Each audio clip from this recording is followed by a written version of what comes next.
I really wanted to be that person, the ultra minimalist who effortlessly achieves planner peace using only one gorgeous pocket planner. But look at this overstuffed Filofax. My rings are screaming, things are getting lost, and I'm finally admitting that I completely outgrew my setup. The truth is, functional planning in a pocket size has its limits. It started to make me feel overwhelmed and gave me performance anxiety when I finally remembered that I have forgotten something. Maybe a Remembrall would have helped, if only I knew what I've forgotten, right, Neville? So, it's time to ditch the forced minimalism. Let's get rid of the mental clutter and be a strategic minimalist instead.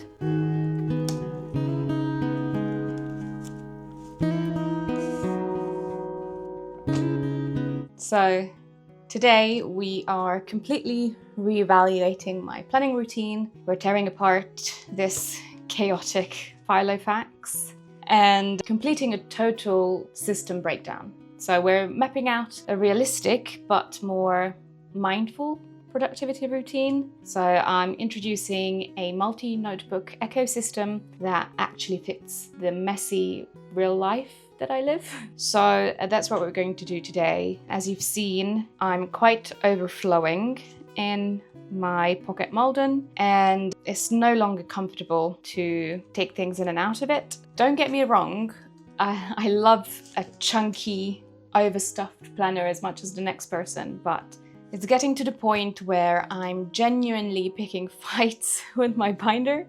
Every time I turn a page, you know, you've seen it. As I open it up, they're all sort of fall off the rings. They're getting trapped between the rings. So it's just not comfortable to use. Anyway, I wanted to experiment with different systems because I felt like if your daily organization tool starts giving you sort of performance anxiety, it's not working. It's actively putting me off using the planner altogether. So I think we need to change it. Originally, what I wanted was a single unified system that could hold every single aspect of my life. I'm lazy and forgetful, and I guess that's the paradox of planning. I'm planning because I'm forgetful. If it's not in front of my face, it sort of doesn't exist for me. So I thought I'll put everything in one place so I can't miss it. But the reality of it is sort of the opposite because it became so cumbersome to physically handle that it created friction. So I found myself lazily flipping past things, completely stopped touching my to-do lists. This task list, I've had it in here for months and I've still not ticked off half of it because I'm just not looking at it. It's buried in the back here. Same with this one. The shopping list, it's like it's not even existing for me anymore. Also, because my birthdays page is buried so far back in here, I never remember to flip to this page in the beginning of the month to distribute throughout my calendar, even though I've got all these reminders here. Sometimes I still forget birthdays. Don't even talk about the receipts. I did use them for some time and I tried using it again last month. But again, it's just, I feel like there's too many cooks in the kitchen and there's not enough real estate. It's way too clumsy at the moment. It needs a bit of sprucing. I was actually quite disappointed in myself because of this, because how hard is it to just flip to the back every month? Or to remember to use your tasks or remember to use your shopping list. My brain is literally using this minor physical inconvenience as an excuse to ignore my life. So we're gonna have to prompt it back to existence. To do this, we are ruthlessly splitting the contents of this planner into two separate worlds. Pile number one is going to be the regulars. Those are the vital daily habits, the active calendar pages, and the quick capture lists that absolutely must stay in the Malden. And then pile number two is going to be the occasionals. So that's going to be my weekly budgets and my monthly trackers that are getting officially evicted from the Filofax rings today. First of all, I'll just remove all these notes that I don't really need anymore.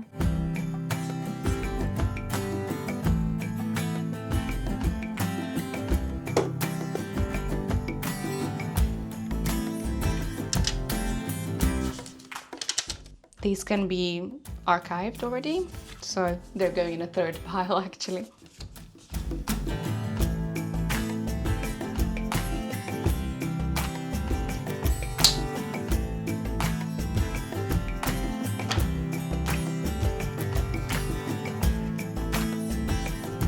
So this is the eviction pile. It doesn't look too much, but it does make a dent. This is what I'm saving, and it's still a good chunk, but I will not archive past months until the very end of the year. I'm having to officially say goodbye to some of my dividers. They're not leaving because I don't love them. They are a structural casualty to the downsizing. That being said, they're leaving my Filofax, but I have a feeling that they're coming with me into my new system. I used to assign so much emotional value to things that only a few years ago I wouldn't have been able to get rid of these things at all. But I'm trying to force myself to be more selective of what I assign emotional value. It's just because I'm trying to not become a hoarder. So I don't have new notebooks for this split yet. So I'm shopping my own stash. I have these two lovely planners. They're both Harris Tweed. I've been testing these two Harris Tweeds for other things, but they're not sticking. They have been way underutilized, so they'll do well testing this new system. I might look into getting something specific, maybe a bit slimmer, because they are still relatively chunky. But let's not jump into rush decisions just yet. Before we migrate anything, we actually have a slight geometry problem. So the Malden is pocket-sized. The Harris Tweed binders, while one is pocket-sized, the other one is personal-sized. So some of my inserts won't work in this size. Most of them would fit in this pocket planner, but I thought if I'm designing new inserts anyway, let's just do the whole 9 yards. So we're designing, printing, cutting, and hole punching an entirely new set of inserts for personal-sized and pocket-sized planners from scratch, so they can actually fit their new homes properly. So let's do that.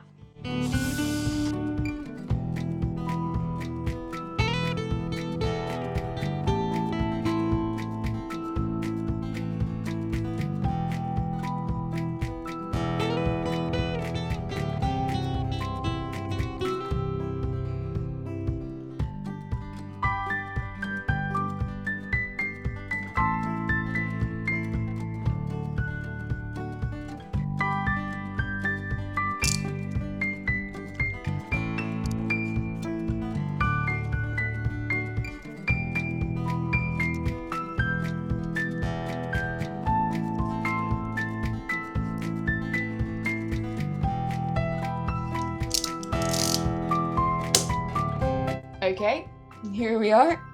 I've cut out all the inserts that I've designed and want to use in these planners. And you might have noticed that some of them I sort of pre-folded before I cut them out. That was on purpose. I messed it up in the beginning though, because I've completely forgotten about the fold lines. And I've cut, for example, this one out with not thinking about that once I cut it out, the fold lines are also disappearing. So we're just going to eyeball it, but we are going to go through this one by one and see what they do.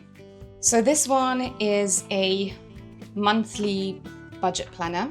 You've got your big monthly tracking notes in here. So you've got your income and then you've got your expenses that I've broken down into needs, wants, and savings. And if you watched a previous video of mine where I was talking about some basic budgeting, I personally use the 50-30-20 rule. So 50% of my income would go to my needs, 30 to my wants, and 20 to my savings. And then on the other side, you've got a more in-depth thing. I've created this sort of receipt style insert where you can put down all your purchases throughout the month. Or you can use, for example, your banking app. They will probably pull some spending pots, and maybe you just want to note down the totals for those pots. And then on this side, I've got my growth pots. Again, I have talked about this in a previous video. If you've got any specific goals that you're collecting money for, this is what I put here. So this is what's fitting in your personal sized binder. And then this is going to be your flap. I've seen online a lot of these flapped inserts and I really did like the novelty of them and the look of them. So I decided that I'll make my own flapped inserts. And what I'm gonna do, I think I'm going to fold it this side. Oh, hang on. Which side should I do? Well, you know what? Again, analysis paralysis. It's so difficult for me to decide on the simplest things. What we're gonna do, I'm not gonna overthink this, and hopefully it's the right spot.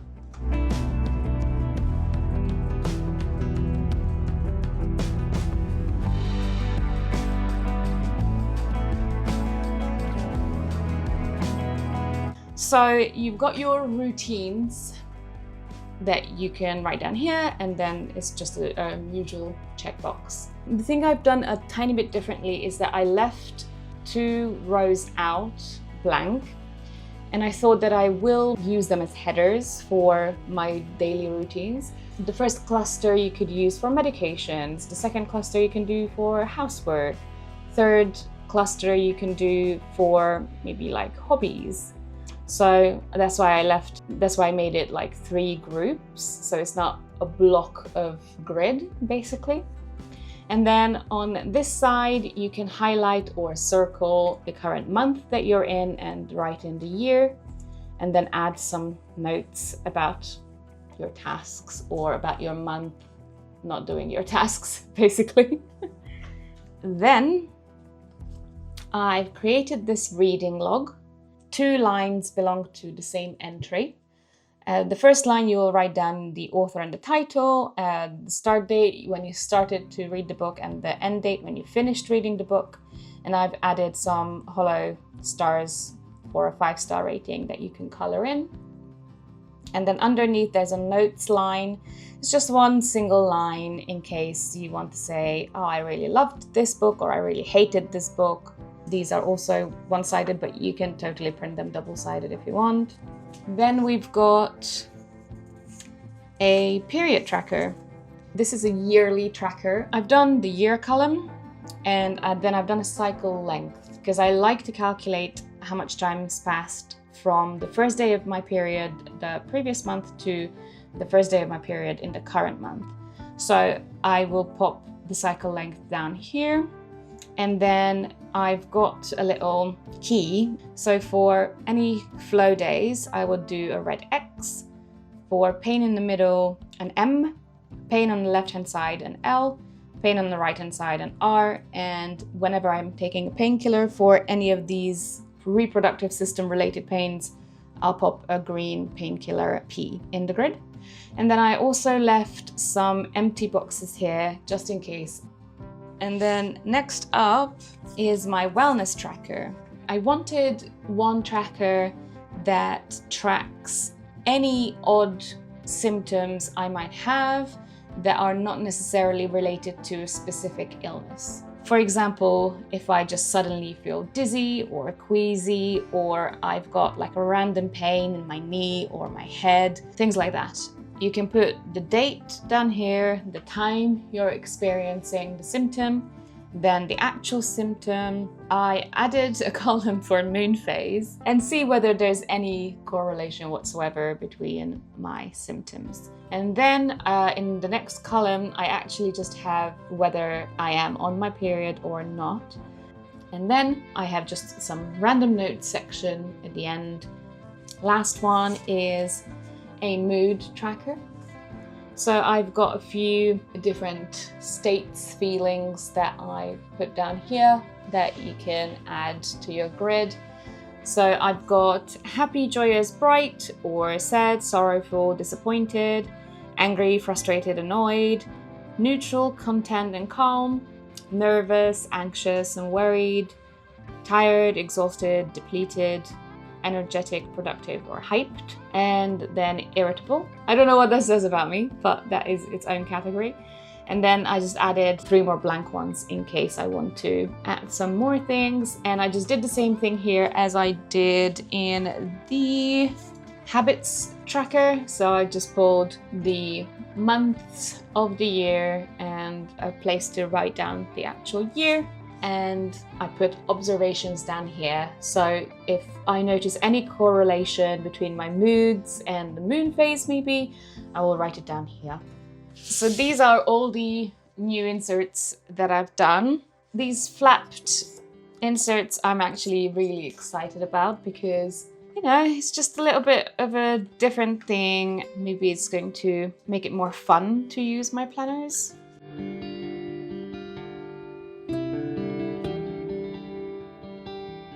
So again, we've got our reading logs, we've got our mood trackers, we've got our habit trackers or just like daily routines trackers. Then we've got our period trackers. Then we've got wellness trackers, double-sided, and then our newly printed weight trackers. And then we've got our budget planner like so.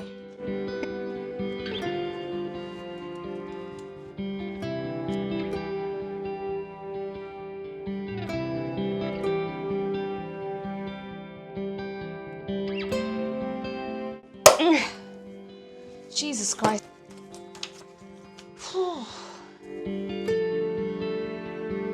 Now, let's do a very quick flip through to see exactly what survived the cut.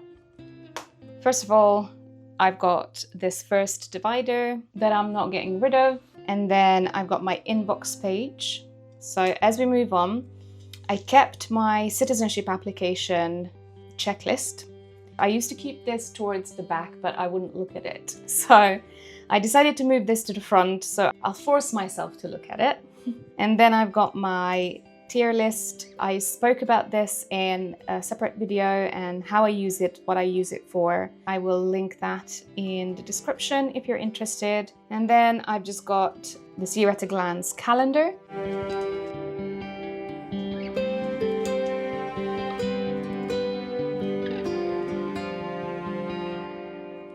Yeah, June is gone, half a year gone.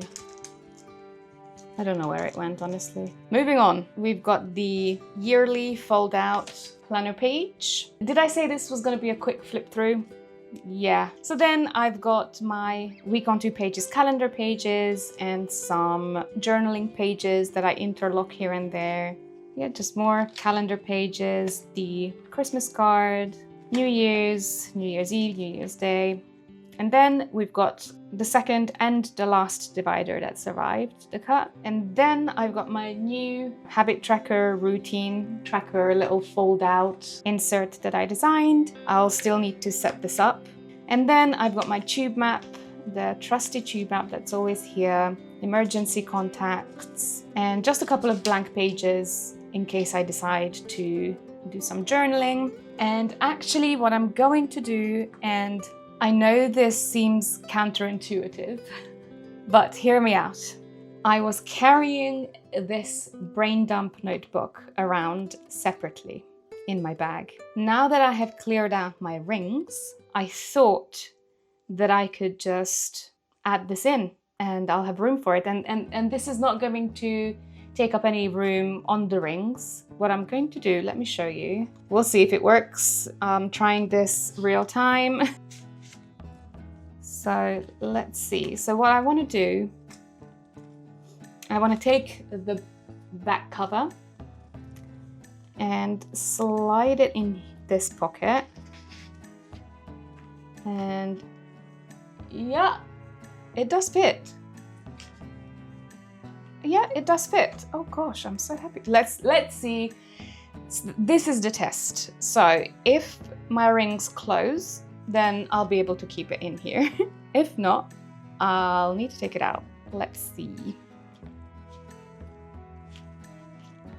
Easy, without any issues. Look, it's right in here. There it is. The rest of my pages. Oh my God, I'm really glad about this, because I was carrying 3 planners every single day with me when I would go into the office for my 9 to 5.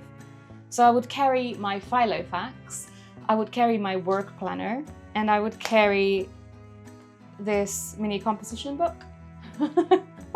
So I'm very glad that this fits here perfectly, basically. Yeah, the inserts remain clear. The rings snapping on these are a non-issue. It's not going to happen because they're not in the rings. The setup remains lean, and as an extra bonus, the brain dump notebook will act as a page lifter. Look at that. Yeah, it's a perfect page lifter. Am I a genius or am I a genius? Well, that is what I mean under strategic minimalism. Even though you have a planner stash, that's the definition of maximalism. I think this is the definition of maximalism. But this is now not crowded. There's barely any sections in this. There's 2 sections, plus my brain dump notebook. So I would call this minimalism. What do you think? Am I just being cuckoo? I am using the brain dump notebook a lot. While I do have an inbox page, if I have a full-on flushed out idea in my head that won't fit in my inbox, it instantly has a spot right here. For example, look, I had a story idea, 6 pages. I would definitely not be able to fit that into my inbox pages, but I had to write it down, and I prefer writing it in ink, so I'll have it here. I also journal in my brain dump because I just can't wait to get home to journal. I usually am quite heated when I journal. I can't possibly let myself naturally cool down before I write. That would defeat the purpose. I like angry writing, I guess. I have to write it out while I'm still in the moment. I don't like waiting to get home, get a cup of tea, get cozied up in a blanket, and then start journaling about my day. I just lose interest by then. I have to do it there and then, or I'll either forget or lose interest. Now, keeping track of all these planners can get messy, so I actually built a reminder system to keep myself accountable, which will hopefully be more useful than Neville's Remembrall. I'm going to show you how that works in next week's video, so make sure to join me to check it out.